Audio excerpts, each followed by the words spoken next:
Welcome, everyone. Well, I'm so honored tonight to have Michelle Palmer here with us. Michelle and I just talked today, but I saw a wonderful article that she wrote a while back, and I thought, wow, I'd love to talk to her. And then as I began looking into her, I'm like, wait a second, she's at the Wendt Center. Did that used to be the St. Francis Center where I studied years ago? And sure enough, it was. So it's like a full circle moment for me coming back to you. So someday we'll have to meet in the physical world and I'll have to come by the center and see everything. Yes. So thank you for being here and giving us your time. I would love to know how you entered this world of grief that we're all dealing with now and everyone here is dealing with one way or another. So first of all, thank you for having me. David and I spoke earlier today, and I told him I had a total fangirl moment when I got his email. I have long watched actually his work and Elizabeth's work, so I am so honored to be here tonight. Thank you. So what brought me to this grief work? I think many things. I am now 50 years old, and I think it's pretty darn hard to hit 50 without having experienced a significant loss. My significant loss, actually I've had several, but the first one, and probably one of the two most pivotal, was when I was 17. So that has a little bit of a backstory, which is important and relevant. My mom, who is very likely listening to this, if you are, hi mom. My mom is an identical twin. And she and her sister had my cousin Craig and I just a few hours apart in the same hospital in the same room. So Craig and I, rather than raised as cousins, we were really much more raised as twins. And we were very close. We had decided to go to the same college. And when we were 17, he was killed in a skiing accident the March before we were supposed to leave. So the March of our senior year, Craig died in an accident, ironically, about 40 miles from the college that we were supposed to go to. And as I think a lot of people can relate to actually right now, as you might imagine and reflect back what happens in your senior year in the spring are all of those momentous occasions like prom, like graduation, like getting ready to go to college. And really the only memory I have of any of those is crying through them. And really feeling, frankly, like I was making everyone around me as miserable as I was. And if they weren't as miserable as I was also quite dedicated to make them as miserable as I was. And then, as sometimes happens, about 7 years after Craig died, his mom, my mom's identical twin, was diagnosed with stage 4 breast cancer and died 3 years after that diagnosis. And so those were two incredibly important, monumental, frankly, losses that I navigated in my life. Wow. So how and when, first of all, and so sorry. I mean, I think, gosh, there's so much, there's so much in that, just about dealing with graduations now and how you had to deal with them then, and how I think everyone can relate to that idea about you're in one world and the rest of the world is in a different world. You're like in two different time zones. Yeah. I find it funny, the part about you were dedicated to sort of making them miserable. It's true. And did that work out? Just curious. Believe it or not, I still have friends. By some miracle, I chose well in the third grade, and people still like me. Oh, good. And I'm curious, how did that turn into, I'm going to work in this area? So I think a couple of things. The first was my family never, to my recollection, we never stopped to think, hey, maybe Michelle shouldn't go to that college by herself Right. 4 months after this pivotal death. We just went. That was the plan, and we went. And not surprisingly, by my sophomore year, I had failed out of college. School did not want anything to do with me, and frankly, I really didn't want anything to do with it. Um, and in that experience, I was really quite positive. My mom said to me, "You will go back to that college." And I said to her, "I'm not sure you understand that whole concept of getting kicked out of college." But she said, "Well, you will, because if you want to live here, that's the situation." So I went back and I begged the academic dean to let me back. And I had what I thought was the saddest story. Of course, he was Right. going to let me back. And I told him how, my terrible, tragic story and how I would do better. And he looked and he thought about it for a long time. And he said, "Yeah, no." And I was shocked. He said, "You don't seem mature enough to have actually made very many changes." And so he said, "I'll tell you what, come back in a year. If you're still interested, we can have another conversation," Oh, which was miraculous and life changing. And so I went back in a year, and he let me back in college, and he really made sure that I kind of stayed on the straight and narrow.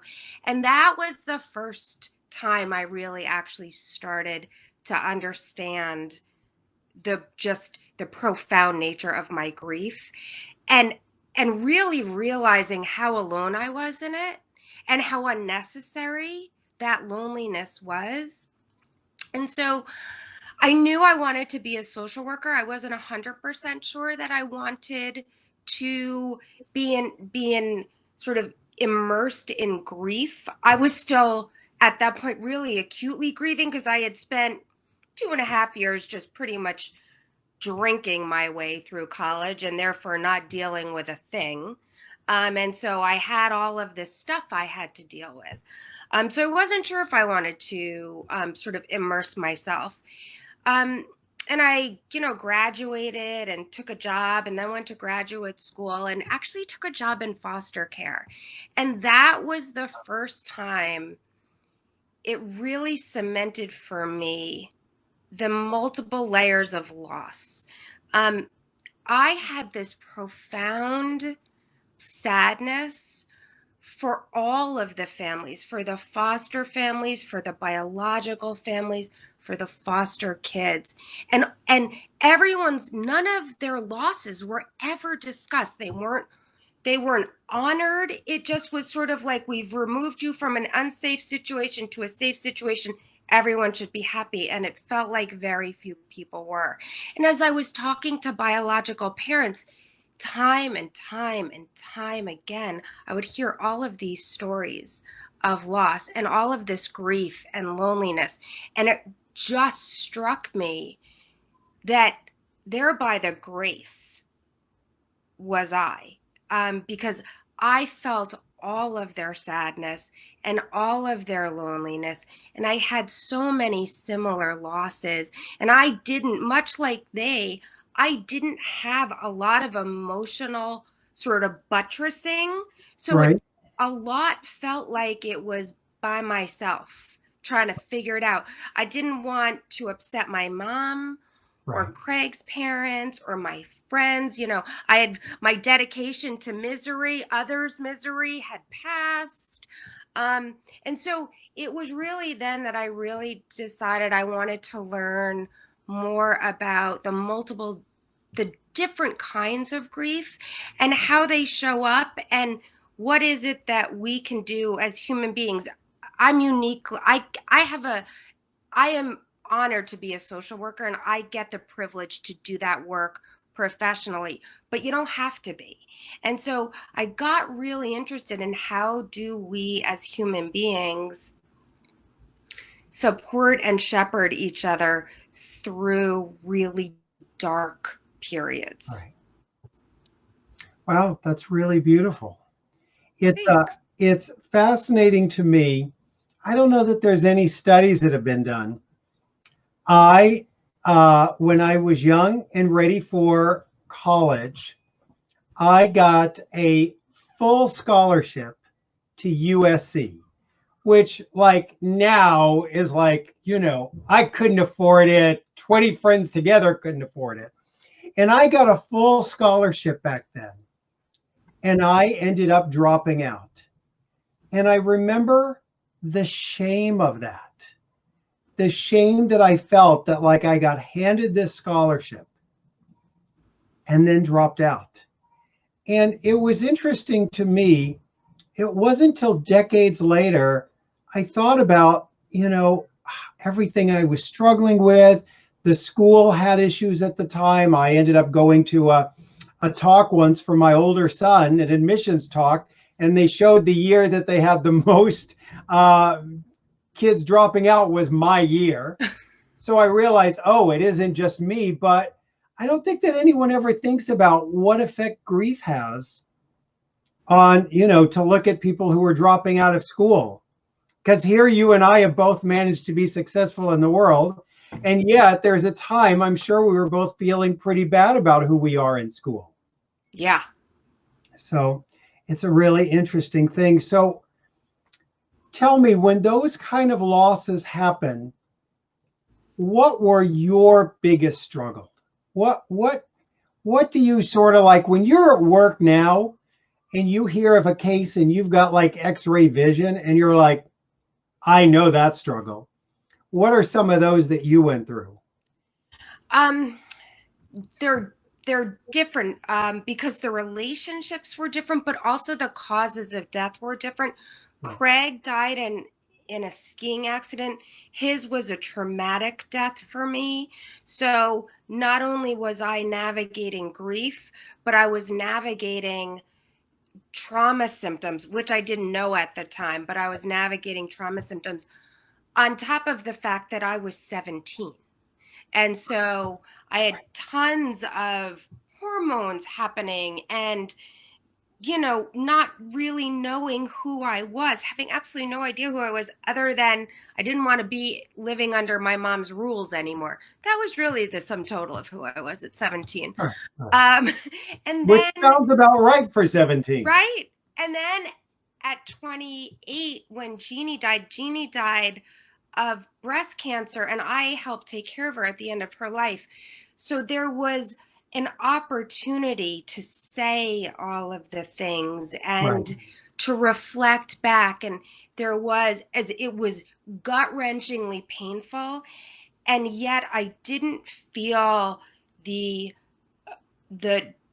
complete like emotional upheaval that I did when Craig died. I remember when Craig died, for about a year, I kept thinking I saw him out of the corner of my eye. Somebody would have a similar gait or right. a similar haircut. And now that I look back, I'm like, oh, that was my brain trying to integrate the fact that I am actually not going to see him again. So when I am at work, traumatic loss really feels... Yeah, talk to us about traumatic loss. So traumatic loss is really that double burden of the grief and the trauma. And so you're actually navigating bereavement symptoms and trauma symptoms. And, traumatic grief, like any trauma, really is so individual. So because Craig's grief was a traumatic experience for me, does not necessarily actually mean it was a traumatic experience. Let's say for his brother, it may be, it may not be. There's so many things that kind of make up that experience. But for me, and actually for most people who are navigating a traumatic grief experience, it is symptoms such as, like, as we see in trauma. So exaggerated startle response, you're constantly on edge. It's flashbacks. For me, Craig and I had gotten in a fight the morning he left for the ski trip, actually about college, because he was a big partier and I was trying to be better. And I was lecturing him about how when we get to college, you're going to have to really get serious about these things. And he was yelling at me because I was not being fun. And I played that tape in my head over and over on a loop that I could not interrupt. This trauma and grief this happens for both things, which is that disruption in eating, that disruption in sleeping, that engaging in escapist behaviors. I mean, when I say I drank my way, sorry, Mom, she knows this. I drank my way through my freshman and sophomore year in college. I literally drank my way and made a whole lot of other horrendous choices in an effort to just get some peace. I just wanted to stop feeling so bad. Right. When Jeannie died, I didn't feel the desperation. I felt profoundly sad. Jeannie was my person. So there was this profound sense of loss, but the desperation didn't feel the same. And I think it has to do with the nature of the loss. I think it also has to do with where I was emotionally. 17 and 28 are very different places. But having to toggle between trauma and grief. Craig died in 1987. People weren't talking about that, at least not that I had ever heard. And I really thought I was losing it.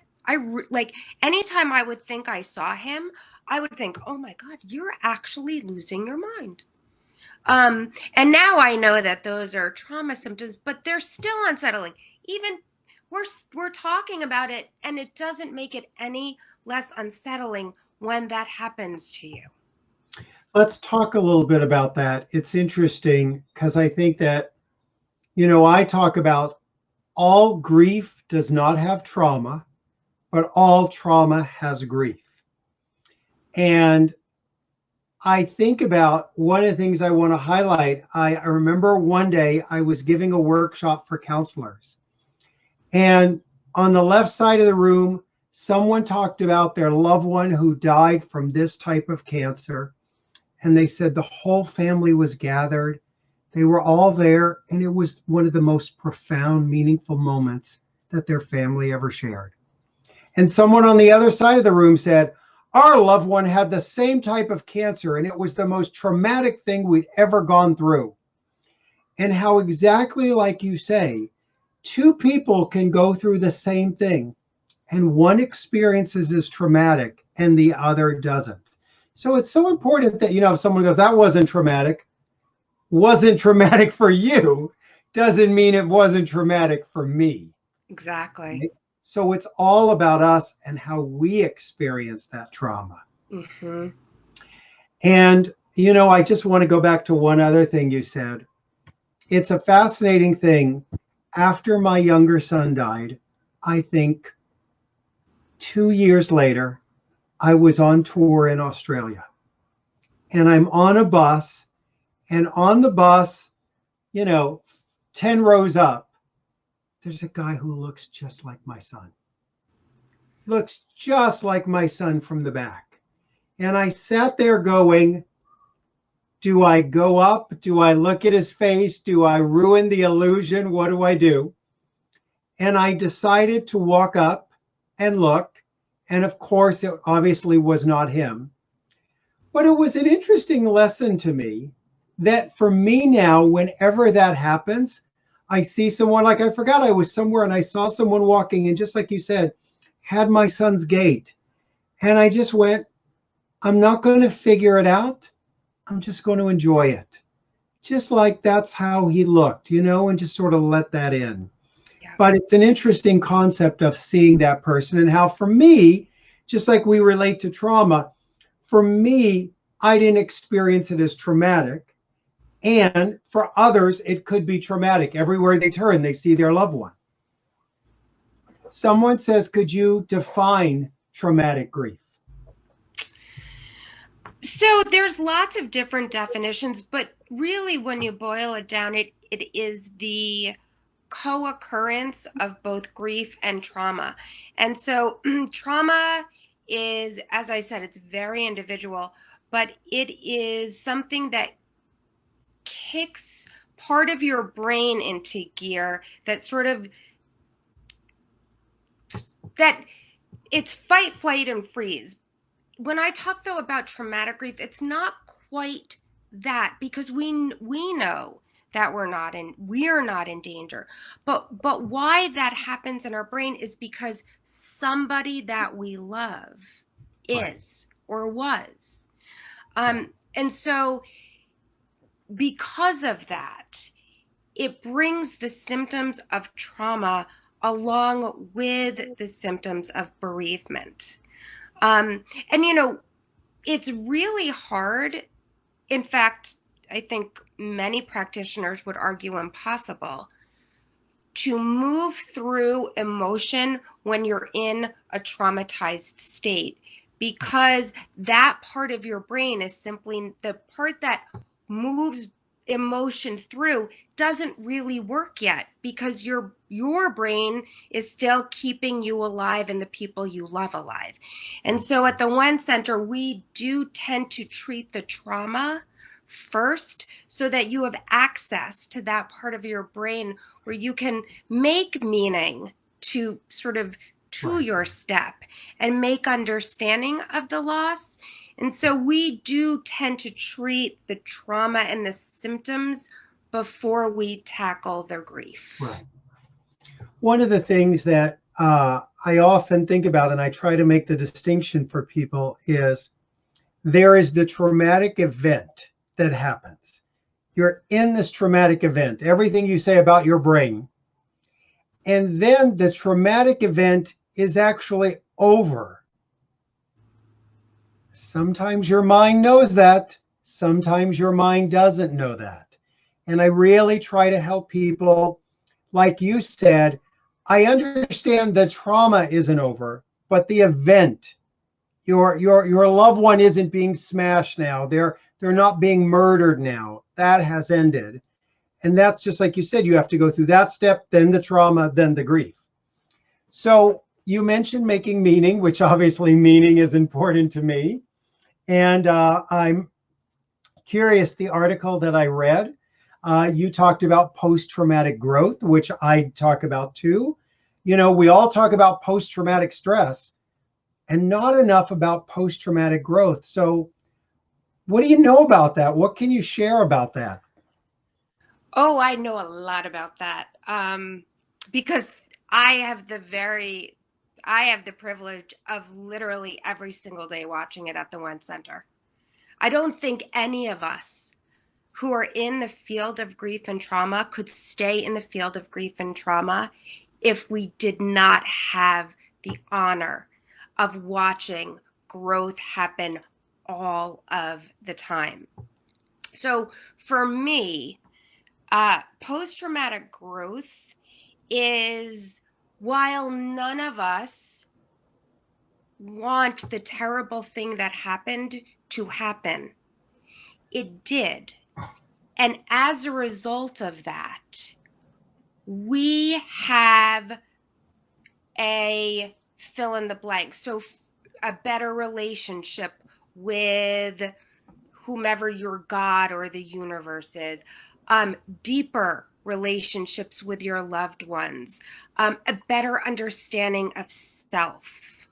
It varies person to person. So for me, my post-traumatic growth for Craig was really recognizing the resilience that I have.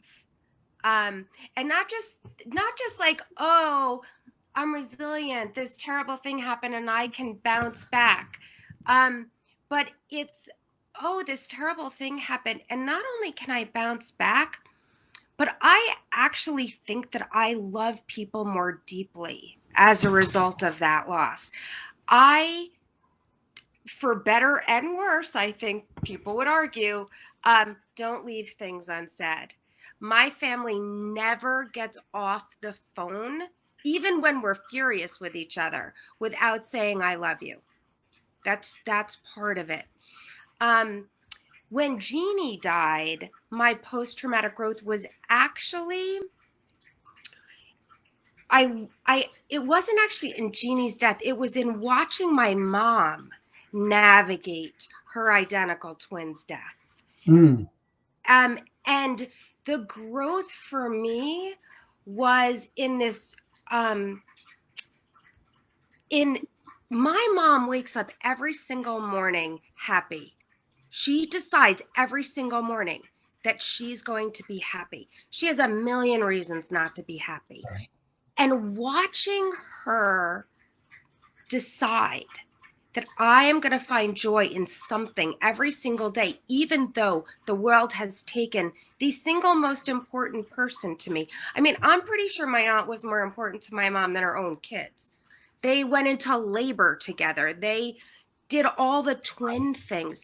And so for me, the post-traumatic growth is actually knowing that you can choose that. Some days I don't feel like I have the capacity, but to know that it's possible was profound for me. Right, right. And I think people don't understand it. It's interesting. When I wrote about it in Finding Meaning, people are like, oh, you've coined a new phrase. And I'm like, no, I haven't. It has so been around. We just need to use it more and let people know that there's actually more post-traumatic growth than there is post-traumatic stress.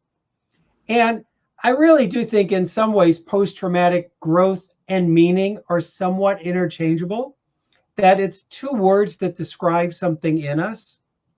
A couple of things I want to just highlight for people. You know, you were so good about letting them know it's not that it's ever going to be worth the cost. And it's not, the post-traumatic growth isn't in what happened. So many times people go, there's no post-traumatic growth in a murder or a virus. And I'll go, no, there's not. But it's what you do afterwards. And the other thing that you said that was really key is it's a decision to make. It is a decision to make. And I know that sounds so strange to people. And I think sometimes all the other things, I'm being disloyal to my loved one who died by living again and all those things, but you also can decide to live again in their honor and live the life they didn't get to. And so there's so many richness in post-traumatic growth and in meaning that I think it's really profound. By the way, if anyone has any questions, this would be a good time to put them down if you want, and we'll try to tackle them. But I think that idea of, even right now, I say, instead of just going through this, can we grow through this? You know, there's one of the things that I often talk about is finding the good in things that happen. And at first glimpse, it sounds like your twin dying. What can be good after that? You know, your best friend dying, what can be good after that? And yet it does change your trajectory, and you're living proof of it. I'm living proof of it.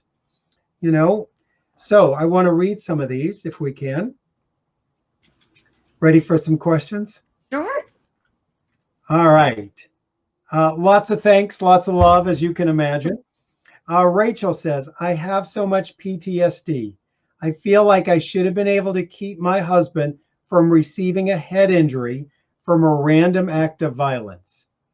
Then 2 years later, we had a simple argument, nothing bad.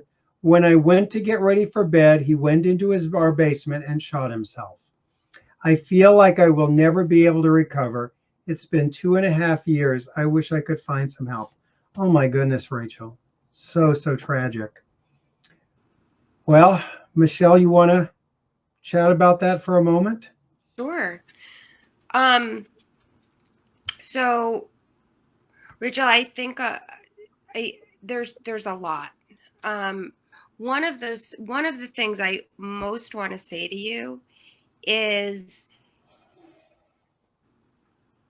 it is okay not to feel okay. And don't feel like 2.5 years has gone by. Why don't I feel okay? Right.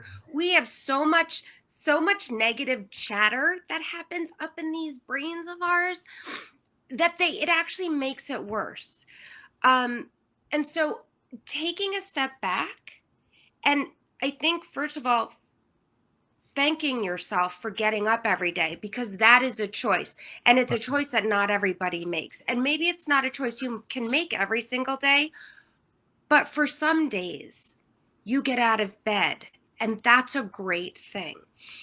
If you are feeling like I can't seem to get myself to where I want to be emotionally, you might want to actually, and I actually don't, as a therapist, I'm going to let you know a little secret. I don't think everyone needs therapy, even after terrible things. I know. They're going to kick me out of the club. They're going to ask for the toaster back. But There was a toaster? Not anymore, David. Right.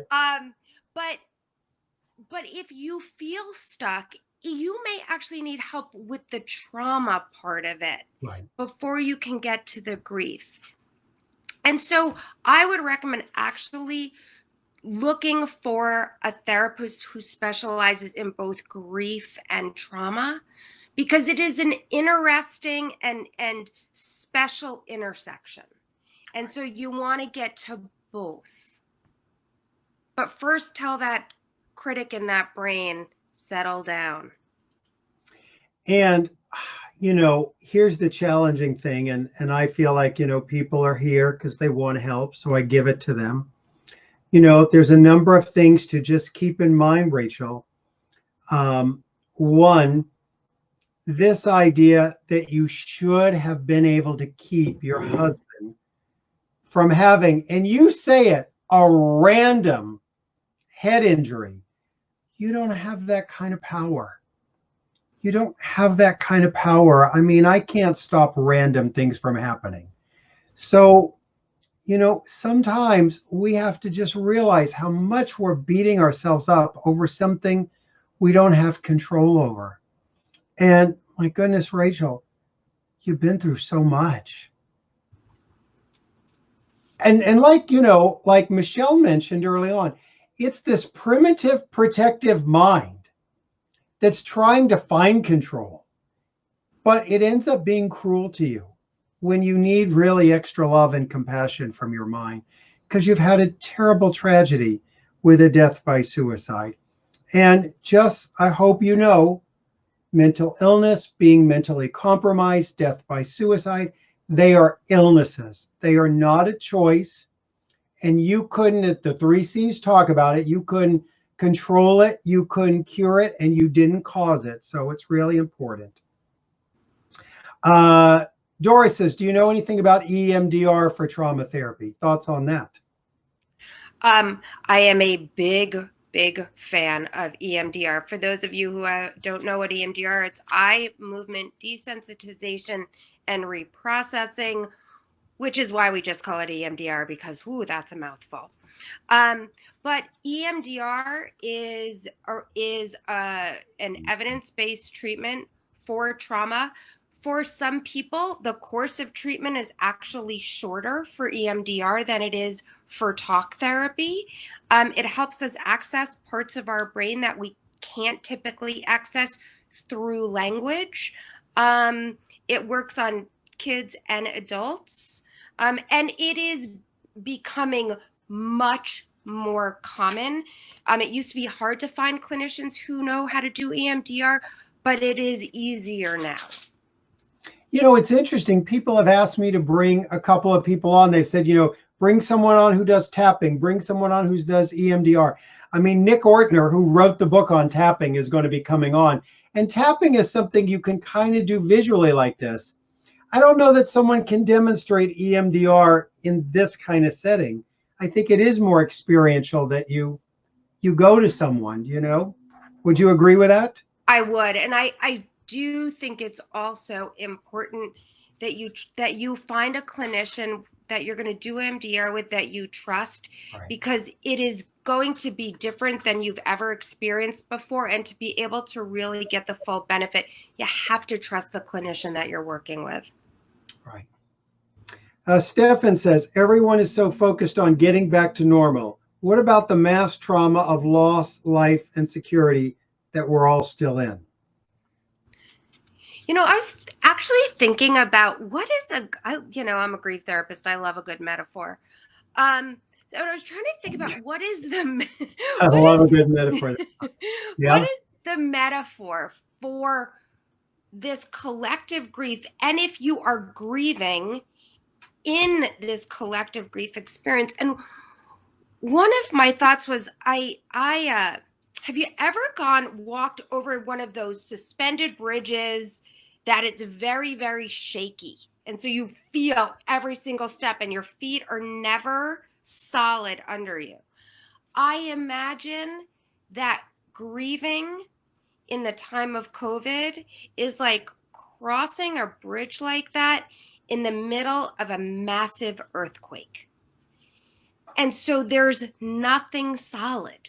Right, right. And that's what makes bereavement, I think, so challenging, is the earth really feels like it's moving under your feet. And so I think, David, I listened actually twice now to your podcast with Brene Brown. And I think it She's is lovely, by the way, isn't she? oh my gosh, yes. But I loved your parable of the long spoons, that it's about the way that we get through this collective grief experience is by taking care of one another. And so there is no normal at the moment. In terms of how we're used to operating in the world. But there's still a lot of normal in how we tend to one another. Love is normal. Checking on the people you care about is normal. My neighbors staying on our porches and sharing each other's day is normal. So there's moments of this normalcy in this very abnormal experience. And it also relates back to what we talked about earlier. I live 2 blocks from a very commercial street, which has always been great. There's restaurants, there's coffee shops, all of this. And had a friend who came down, we took a walked to the street. I am looking around, places are boarded up, they're empty. I was just filled with so much sadness. And he, on the other hand, was like, all right, we've seen this. This is pointless. I don't know what to do here. I mean, not an emotion registering. He was just like, all right, everything's closed. Why are we going to walk around? And I was like in a cemetery. That's how I was. But we all are so different with all of this.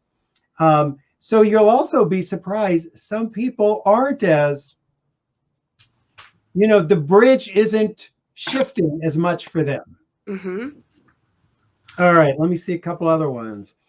I love what Michelle just said about the shaky bridge. I know, me too.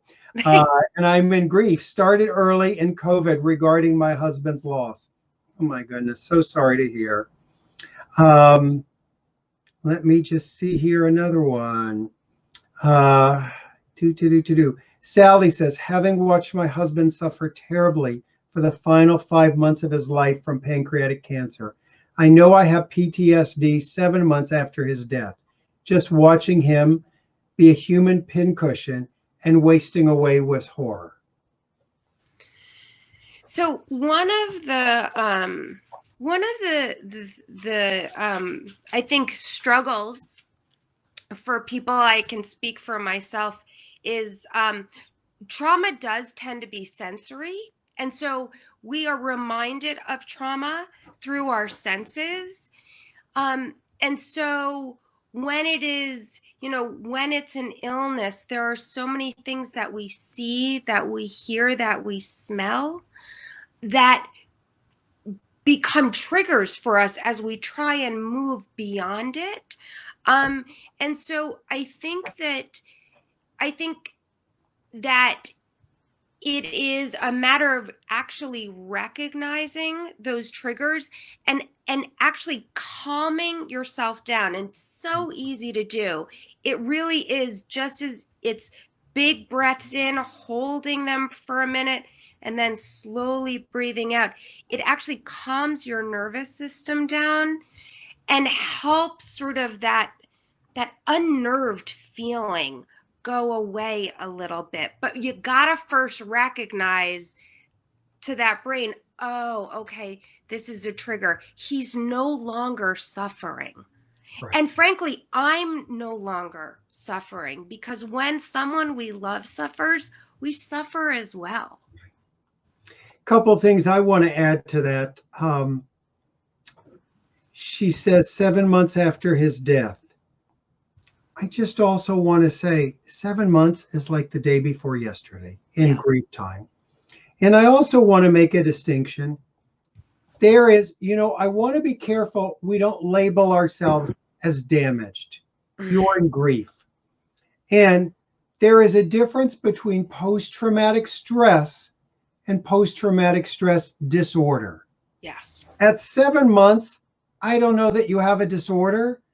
I wouldn't even want you to take it on. I don't doubt you don't have post-traumatic stress, but it doesn't have to become a disorder. And the other thing I'm just curious about, did he feel like he was a human pincushion? And was that hard for him? Because it's interesting. I only ask because of this. I've seen this so much over my years, is that we go, the pain someone was in, and I'll go, what did they say about the pain? Oh, they didn't mind. So they're dead. They got, poked a lot. Was it traumatic for them, or just traumatic you watching them? Because we want to see our loved ones healthy and vibrant. We don't want to see them sick and getting stuck with needles. So a lot of times it's not their trauma, it's ours. And we have to start with owning that. So it's an interesting thought. All right, let me see. Yes, breath work is powerful. People love that. Holly said, I was introduced to David during Brene Brown's podcast. This group is amazing. Thanks for putting it together. Well, and it's because of all of you and the great people who come on. And let's see, a couple other ones. Just, you're going to have to go back and read these, Michelle. Really nice comments. Really nice comments. Thank you. So just know that. Let's see here. These sessions have made me realize I choose to be radiant in honor of my son's death and myself. And I'll tell you, that's no easy thing. I can tell you there's been a lot of people, they wonder why I'm doing it in this group. People will go, I didn't post anything because I was okay. I said, post that you're okay. Let people in grief see there is differences in grief. There's colors in grief. There's a good day and a bad day, and it's all possible. So I love that people post that and talk about that. And this person's radiant because of their son. I love that. All right. I was trying to see if the person posted about the, yeah, I didn't see if she said it. All right. This is Doris. How do you help yourself when the trauma of the death is still on the news media, FBI investigations, 4 memorials being planned, no place for me to go? She is in the ocean off Santa Barbara. So hard to grieve when this is never unfolding with the media still involved. So traditional media and social media make grief a lot more challenging. Right. I will tell you, I don't watch the news. My agency responded to the Navy Yard shooting a few years back. And it was after that I decided I just couldn't have that in my world. It was something that I could control, which felt really good in sort of in the midst of something that was so out of control. So that's one thing, is if you can turn off the news, and frankly, it's okay to draw some boundaries with your people, with the people you love and the people you care about, around, you know what, I appreciate you asking, or appreciate you sharing that. For me right now, that's more than I can do. So I thank you, and I will let you know if that changes.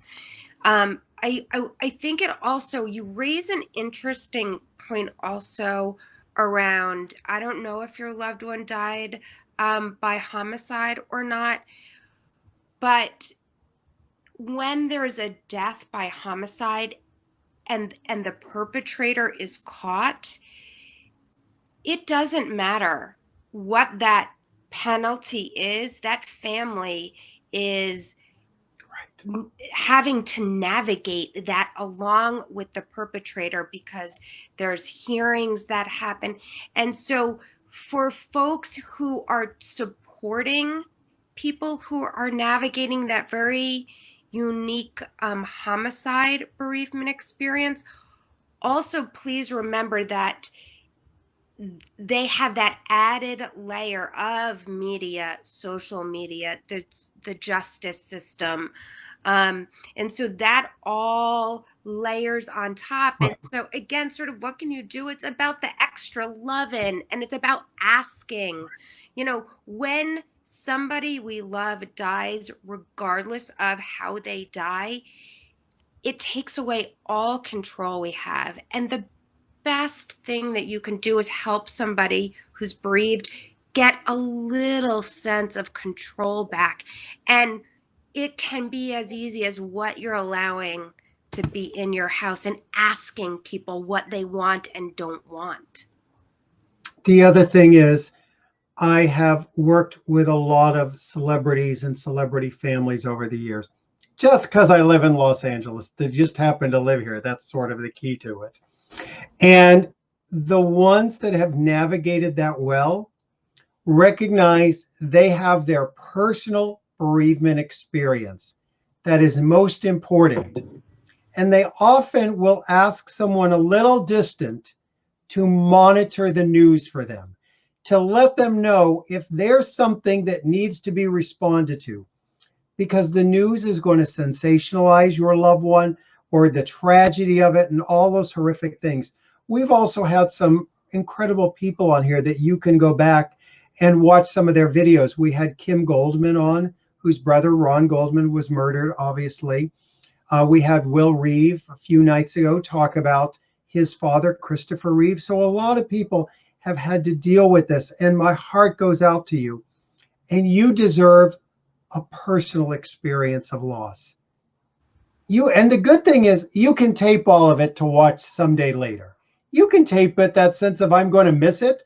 You can tape it. You can have a friend save it on your Facebook. But you deserve a connection with your loved one and that bereavement now without the noise. Michelle, time flies. Time flies. It did. Tell us about how to find you, the Wendt Center, what you do, all that good stuff. Okay, so you can find the Wendt Center at www.wendt, N as in Nancy, D as in David, T as in Tom, center.org. We have lots of great resources. You can find me there. Yeah, that's how you find us. We're in Washington, D.C. And I'm telling you, when we're all in the physical world again and I'm in Yes. DC again, I want to come by, because like I said, I did some of my training there and I loved it. I was telling her, it was funny. I was like with Elizabeth Kubler-Ross, and she's going through her mail and there's like a postcard from your center having a training. And she just handed to me and you should go to this. Like whatever Elizabeth said I should do, I'm like, okay. And off I went to the training. So I really have fond memories of it. I'm so glad to reconnect. Thank you all for being here. Thank you, Michelle. Thank you for having me.